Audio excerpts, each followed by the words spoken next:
오늘은 함께 성도의 삶을 나누는 성도의 교제를 하시고 난 후에 특별히 두 분, 세 분씩 꼭 짝을 이루어서 네 분이 한꺼번에 기도하지 마시고 세 분 있는 분은 세 분이 하시되 네 분 계신 분들은 두 분씩 짝을 지어서 좀 기도를 해 주시기 바랍니다. 서로를 위해서 기도하실 뿐 아니라 오늘 특별히 여러분에게 기도 요청이 있습니다. 오늘 우리 화요일 반주자이신 서정이가 나오질 못했습니다. 잘 아시는 것처럼 서정이가 지금 36 서울병원에 입원하고 있습니다. 지난 일요일에 서정이 몸이 안 좋아서 36병원에 가서 MRA를 촬영을 했는데 좀 좋지 않은 진단이 나왔다고 합니다. 그래서 우리 김영수 장로님이 직접 전화 요청을 하셔서 기도 요청을 우리 교인들에게 좀 꼭 해달라고 요청을 하셨는데 그 소견은 36 서울병원에서 현재 소견은 모야모야병이라고, 모야모야병은 치료가 되지 않는 질병 가운데 하나인데 혈관이 스스로 작용을 못해서 점점 줄어가는 질병입니다. 그런데 그것이 뇌혈관에 영향을 미치기 때문에 현재까지는 그렇게 지금 진단이 나서 뇌혈관에 영향이 미치다 보니까 자꾸 손발이 마비가 오고 심할 경우에는 뇌경색까지 이렇게 오는 그런 질병이라고 이렇게 이야기를 합니다. 거기다가 현재 갑상선 항진증까지 생겨서 지금 그걸 치료하기 위해서 지금 급작스럽게 입원을 해서 현재 치료 중에 있습니다. 36병원에서는 지금 치료가 거의 불가능해서 현대 아산병원으로 다음 주 수요일에 5월 23일에 소아신경외과에 지금 위탁이 되어서 그쪽에서 치료를 받기 위해서 현재 대기 중에 있습니다. 그래서 오늘 특별히 우리 서정이의 쾌유를 위해서 하나님께서 우리 서정이와 함께 하실 뿐 아니라 또 지금 특별히 마음의 근심과 걱정 가운데 있는 우리 서정이 엄마 아빠, 우리 김영수 장로님 내외를 위해서도 여러분 오늘 간절히 함께 기도해 주시기 바랍니다. 지금 함께 성도의 기도를 나누시고 그리고 또 기도 시간을 맞아서 여러분 함께 기도해 주시기 바랍니다. 기도 요청을 좀 드립니다. 우리 강석순 장로님 그리고 조명혜 집사님, 죄송하지만 앞으로 좀 나오셔서 우리 교회들 대표해서 또 한번 기도하시고 저희 말씀 보겠습니다. 438장 죄짐 맡은 우리 구주 참여하십시다. 우리 강장로님도 앞으로 좀 나와주시고요. 조명혜 집사님도 앞으로 나오셔서 좀 대표 좀 기록해 주시고 함께 우리 서정이와 그의 가정을 위해서 함께 기도해 주시기 바랍니다. 김 장로님이 저에게 보낸 내용에는 서정이는 아직 잘은 모르고 있습니다. 그래서 우리 서정이가 아직은 잘을 모르고 있어서 그냥 그러고 있는 것 같습니다. 여러분 계속 기도해 주셔서 하나님께서 이번 일을 통해서 어떤 일을 이루실지 저희는 모릅니다. 그러나 분명한 것은 너희의 시련이 인내는 소망을 이루는 줄 너희가 알미라 라고 주님은 분명히 말씀하셨으므로 이러한 일들을 통해서 더 큰 소망을 바라볼 수 있도록 여러분 많이 기도해 주시기 바랍니다. 자, 오늘은 시간이 벌써 많이 지나네. 큰일 났네요. 오늘은 거짓 선지자라고 하는 마태복음 7장 15절에 있는 말씀을 우리 함께 보도록 하겠습니다. 우리 함께 읽어볼까요? 거짓 선지자들을 시작. 거짓 선지자들을 삼가라. 양의 옷을 입고 너희에게 나오나 속에는 노략질하는 일이라. 오늘은 거짓 선지자가 있으니 그 선지자를 삼가라, 조심하라 라고 오늘 우리에게 말씀하고 있습니다. 함께 나누기에 제가 드릴 질문들은 이런 질문이었습니다. 그냥 보기만 하고 오늘은 넘어가겠습니다. 예수님께서 말씀하신 것처럼 거짓 선지자를 주의하기 위해서 우리는 어떤 준비를 해야 할까요? 우리는 어떤 준비를 해야 할까요? 거짓 선지자를 삼가기 위해서, 주의하기 위해서 우리가 해야 될 준비는 무엇일까 하는 것입니다. 두 번째는 믿음에 더 신실하고 열심 있는 분들이 종종 거짓 가르침에 더 쉽게 노출되어 어려움을 겪는 이유는 무엇일까요? 참 안타까운 것은 예전부터 지금까지 상당히 교회에서 신실하게 믿음으로 살려고 하는 분들이 어떨 때는 거짓 가르침에 노출이 되어서 신앙을 결과적으로 정말 열심히 하려고 갔는데 결과적으로 다 지나고 난 다음에 신앙을 떠나고 예수님까지도 떠난 모습을 우리가 종종 봅니다. 이런 이유가 도대체 무엇일까? 그리고 이런 성도들을 우리가 어떻게 도울 수 있을까요? 하는 것이 오늘 함께 나누고 생각할 문제였었는데 오늘 시간이 지나서 이런 것들은 좀 뒤로 하고 좀 넘어가겠습니다. 자, 오늘 주님께서는 이 성경 말씀에 기초하여 우리에게 이런 교훈을 주십니다. 그대를 좁은 길과 좁은 문에서 떠나가게 하기 위해 거짓 교사들이 일어날 것이다. 그들을 조심하라. 오늘 엘렌 화이트는 하나님의 말씀을 상고하는 주의 백성들에게 말하기를 좁은 길과 좁은 문에서 떠나가게 하기 위해 거짓 교사들이 분명히 일어날 것이다. 여러분, 제가 지난 시간에 좁은 길과 좁은 문이 무엇을 상징하는지는 여러분에게 말씀드렸습니다. 그렇죠? 좁은 길과 좁은 문이 상징하는 것은 생명이었습니다. 영생이었죠. 요한복음에 자주 기록하는 생명, 진리였습니다. 결국 좁은 길을 통하여 좁은 문을 열고 들어가야만 그들의 생명은 보장을 받게 되어 있는 것입니다. 그걸 갖다가 그대로 영적인 교훈으로 그냥 끌어들이셨죠. 그러면서 오늘 우리에게 말하기를 좁은 길과 좁은 문으로 들어가라고 하는 것은 너희를 구원할 생명으로 들어가라는 말씀입니다. 그런데 와이프는 말하기를 그 생명을 빼앗기 위하여, 그 생명에서 떠나기 위하여 반드시 거짓 교사들이 일어날 것이다. 그러니 그들을 조심하라. 그 다음에 있는 말씀은 제가 조금 번역을 좀 달리한 말씀입니다. 우리 산상보훈에 있는 말씀과는 조금 다른데, 비록 그들이, 한번 읽어볼까요? 시작.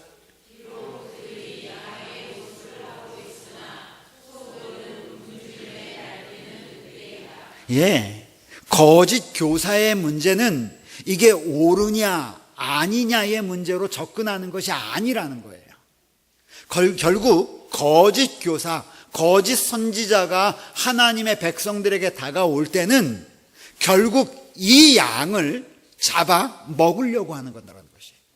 결국 생명을 취하려고 하는 것이라는 것입니다.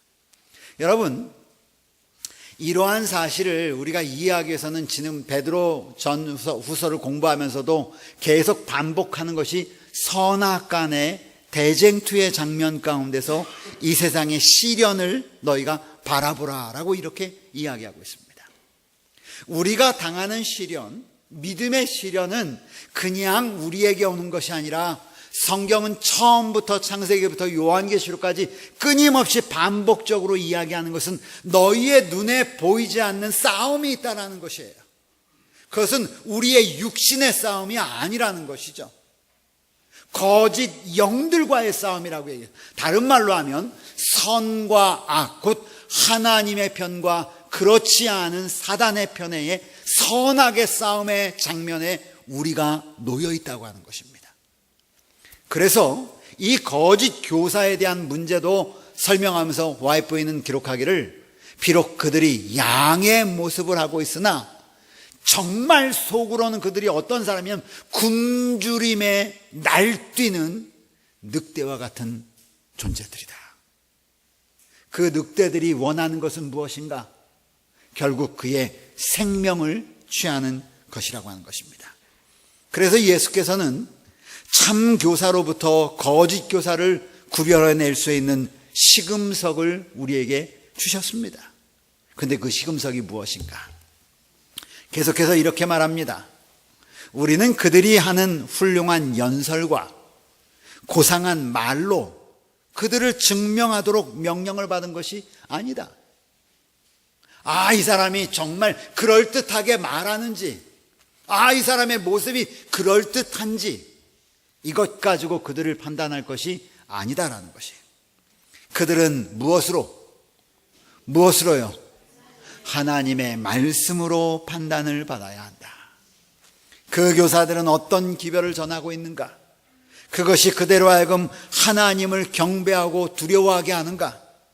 그대로 하여금 그분의 계명을 충실히 지키게 함으로 그분을 향한 그대의 사랑을 나타내게 하는가? 만일 그가 십계명을 중요하지 않도록 느끼게 하거나 하나님의 교훈을 경외하게 여기도록 하거나 하나님의 계명 중 가장 작은 것 하나라도 어기도록 사람들을 가르친다면 하늘에 의해 존중이 여김을 받지 못할 것이다. 그들은 흑암의 왕, 곧 하나님의 원수에게서 나온 일을 하고 있다. 그러면서 요 다음에 와이프에는 아주 중요한 말씀을 이렇게 말씀하십니다. 맨 위에 있는 말씀 함께 좀 읽어볼까요? 그리스도의 이름으로 시작.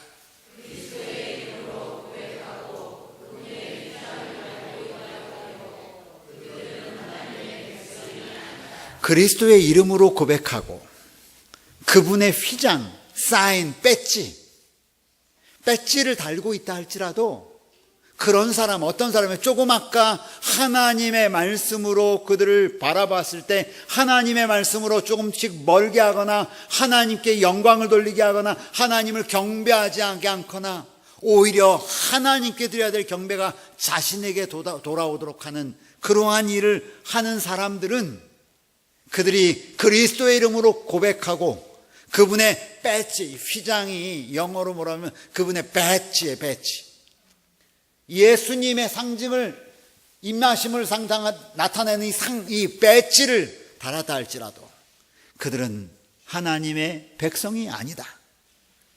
예수께서는 나의 이름으로 가르쳐온 많은 사람이 마침내 부족함이 드러날 것이라고 말씀하셨다. 그러면서 이렇게 말씀을 가르치는 자들, 선지자라고 하는 자들, 이런 자들이 정말 하나님께 속한 자들인지 너희가 주의하라는 것입니다. 잘못을 저지르면서도 스스로 바르다고 믿는 사람들이 있다. 참 미안해요. 들어보면 그 사람들 말이 맞는 것 같아요. 그리스도를 그들의 주라고 주장하고 그분의 이름으로 큰 일을 하고 있노라고 공언하지만 이런 사람들의 대부분의 특징들은 비난하기 시작해요. 누구를 비난하냐면 암흑의 목사를 비난하고 대부분의 장로들을 비난하고 그 사람들은 이런 얘기 안 한다고 그러고 그런 얘기를 제가 굉장히 많이 들어봤어요. 나 아니면 이런 얘기 할 사람이 없다. 이게 대부분의 방법들이에요. 그리스도를 그들의 주라고 주장하고 그분의 이름으로 큰 일을 하고 있노라고 공언하지만 그들은 죄악의 일꾼들이다. 그러면 시금석이 뭐냔 말이에요. 자, 요 다음부터 있는 말씀을 보겠습니다. 말로만 제자라고 하는 것은 아무 가치가 없다.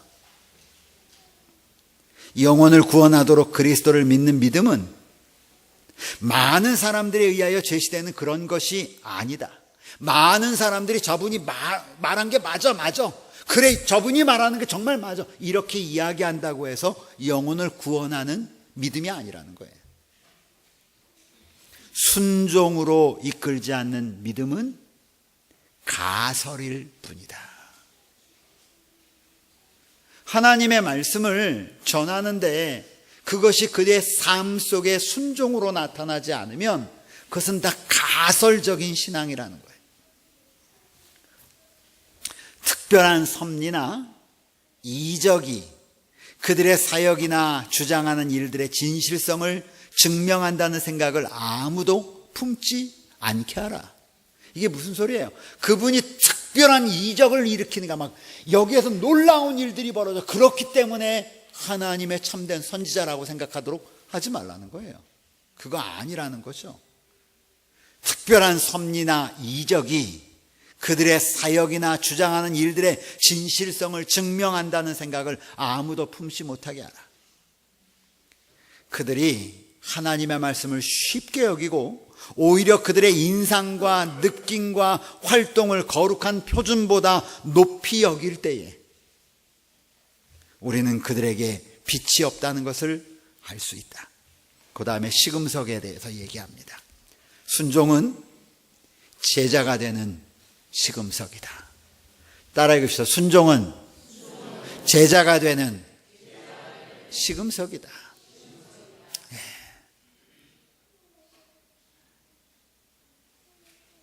사랑을 말하는 이의 진실을 입증하는 것은 계명을 지키는 것이다.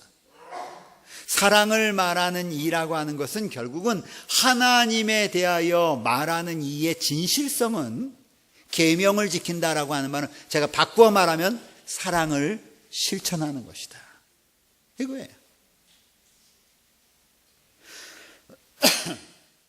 우리가 받아들인 교리가 마음속에 있는 죄를 소멸시키고 결국 그 말씀이 우리의 죄를 소멸시키고 심령을 더러움에서 깨끗하게 하고 성결의 열매를 맺으면 우리는 그것이 하나님께 속한 진리임을 알 수 있다. 성경 마태복음은 그들의 열매로 그들을 알게 될 것이라고 얘기했어요.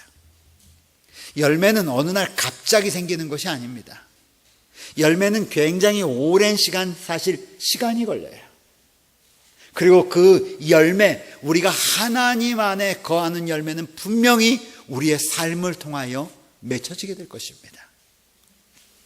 오늘 우리가 받아들인 교리가 만약에 제7일 안식일 예수재림 교회가 가르치는 교리가 옳다면 심령을 더러우면서 깨끗하게 하고 성결의 열매를 맺고 우리는 그것이 하나님께 속한 진리임을 알 수 있다. 그 밑에 있는 말씀 보십시오. 자비, 친절, 긍휼, 동정이 생애에 나타날 때에 제가 이 말씀을 많이 생각했어요. 자비, 친절, 긍휼, 동정이 생애에 나타날 때에 의로운 일을 하는 기쁨이 마음속에 있을 때 그리스도를 높이고 자기를 죽일 때 우리는 우리 믿음이 바른 상태에 놓여 있음을 알 수 있다. 왜 예수님이 화이트부인이 여기서 안식일을 기억하여 거룩히 지킬 때 11조를 철저히 드릴 때 혹은 음식에 틀림없이 개혁할 때 라고 말씀하지 않으시고 자비, 친절, 긍휼, 동정이 생애에 나타날 때 의로운 일을 하는 기쁨이 마음속에 있을 때 그리스도를 높이고 자기를 죽일 때 이럴 때가 믿음이 바른 상태에 놓여 있다라고 이야기했을까를 생각을 하게 됐습니다. 저는 이 말씀을 묵상하면서 자비, 친절, 긍휼, 동정이 생애에 나타난 분이 누구신가를 생각했습니다. 의로운 일을 하는 기쁨이 때문에 욕을 먹어도 의로운 일에 서 있던 분이 누구신가를 생각을 했어요. 그리스도를 높이고 하나님을 높이고 자기를 죽이신 분이 누군가를 생각해 보았어요. 철저하게 예수님이셨습니다. 여러분, 오늘 우리가 하늘의 기별을 받은 하나님의 백성으로서 우리가 하나님의 말씀, 하나님이 가르치는 하나님의 말씀과 교리에 분명하게 있다면 우리의 삶 속에 오늘 여기 있는 자비, 친절, 긍휼, 동정이 우리 마음 가운데 흘러나오는 그런 그리스도인이 되기를 저는 간절히 바랍니다. 그것이 오늘 그것이 오늘 우리 산상보훈에서는 우리의 믿음이 바른 상태에 놓여 있음을 알 수 있다 라고 이렇게 말씀하셨습니다. 오늘 이 저녁 다시 한번 주의 전에 오신 여러분들 진심으로 환영할 뿐 아니라 오늘 이 하나님의 믿음 가운데 사는 그러한 생의 아름다운 열매들이 여러분과 저의 삶 속에 꼭 맺게 되기를 바라며, 이러한 삶을 통하여 우리 믿음이 바른 상태에 서 있는 그런 그리스도인들이 되기를 간절히 바라면서 말씀을 마칩니다.